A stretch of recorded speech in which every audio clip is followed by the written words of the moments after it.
Once you have some sense of where to start with performance tuning, it can be helpful to understand all of the tools out there, and it can be overwhelming, but I'm hoping to give you a general sense of what's out there and very briefly what they do. In later modules, I will have demos for each and every one of these. I would bucket performance tuning tools into 3 categories. First, ones built into Power BI Desktop. These are going to be the easiest to access. I recommend learning all of them. Next are tools and features provided by Microsoft, often to access SQL Server or SQL Server analysis services. And then community tools, which often provide niche features and functionality. Oh, and paid external tools, but there's not many in the Power BI performance space.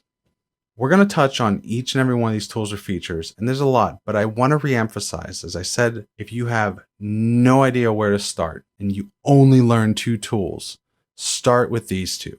Performance Analyzer gives you great information about which DAX and which visuals are slowing down your page rendering, and DAX Studio gives you tools to go deeper with fine-tuning your DAX code. First, we have tools for interacting with SQL Server. You'll have different such tools for different data sources, such as Oracle, MySQL, and Postgres, and there's no way for me to cover them all. For SQL Server, though, the most comprehensive tool for adding SQL indexes, tracing queries with extended events, and viewing query execution plans is SQL Server Management Studio. For nearly 2 decades, this has been the tool to administer SQL Server. But if you want something that's a little bit lighter weight and is cross-platform, I would take a look at Azure Data Studio. It can do a lot of the same things as far as performance tuning goes. When it comes to managing refreshes, query diagnostics are built in, but a bit difficult to read. It returns detailed and aggregate data in the shape of a table, which is great for cleaning up with Power Query, but not so great for humans to read. Next, there's SQL Server Profiler, which can trace events from the SQL Server Analysis Services backend that runs Power BI and handles data refreshes. Profiler is good for seeing detailed event data for your refresh, but you should almost never run this against a production server because it can cause a very heavy load. Be extremely careful with this tool. Finally, there's Phil Seamark's Refresh Visualizer, which can take a trace that's been created by SQL Server Profiler and visualize it in a Power BI report. This tool is amazing and is the perfect way to see where your refresh bottlenecks are. Next, we have tools that can help you with your DAX model. None of these are tools for measuring your query performance directly. First, the Vertipack Analyzer is an Excel file for viewing the size and shape of your data model, as well as a set of open source libraries in a file format called VPACs. The Excel file is a very detailed way to see which columns and tables are taking up the most space, and very often you can get rid of a few unique columns or hidden date tables called auto date time and make a huge performance improvement. Next is Tabular Editor. Tabular Editor is more about editing and making changes to your data model, but it does have support for a best practices analyzer. Additionally, Michael Kowalski from Microsoft maintains the Microsoft official list of automated best practices that you can implement with Tabular Editor, many of which are aimed precisely at improving performance. Next, Bravo provides a set of convenience features, and one of them is relevant in that it provides a pretty nice UI for seeing how much space different parts of your data model is taking up.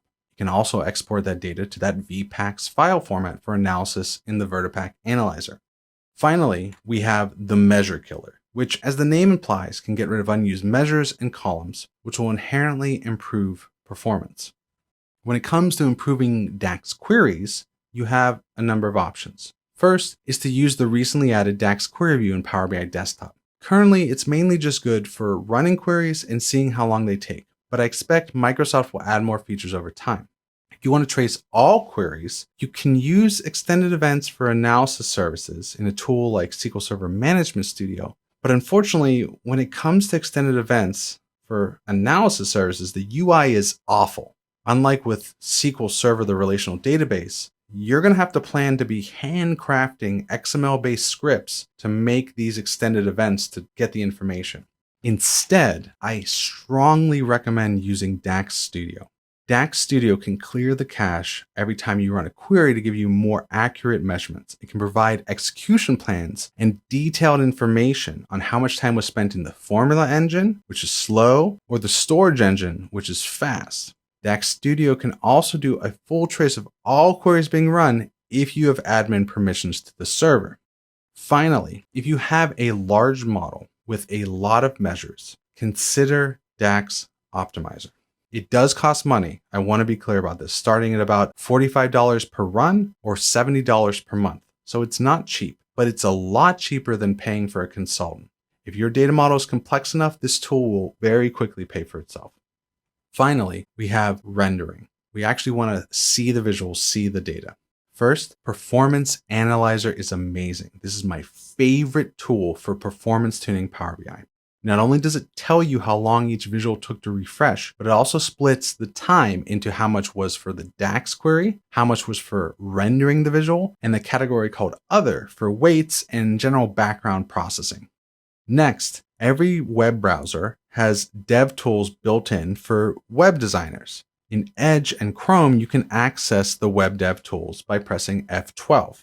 These tools are not for the faint of heart, but are great for tracking network's performance issues to identify if the problem with your visuals may be something with the network. Finally, we have the Report Analyzer by Michael Kowalski. This is a tool for visualizing which of your report visuals are the slowest. It also has a best practices analyzer built in. Hopefully that all makes this mess of a graphic a little bit easier to understand and gives you somewhere to start. I really hope that you enjoyed this first module for my course. If you found these videos helpful, want to see demos on how to use the tools, or simply want to help me change my career to make training full-time, I hope you'll buy the rest of this course at training.sqlgene.com. If you're watching in early 2024, this course launches on February 5th. The first 50 sales will be $20, and after that, you can use code TUBE to save 50% and buy the course for $50 during launch week. Thank you so much.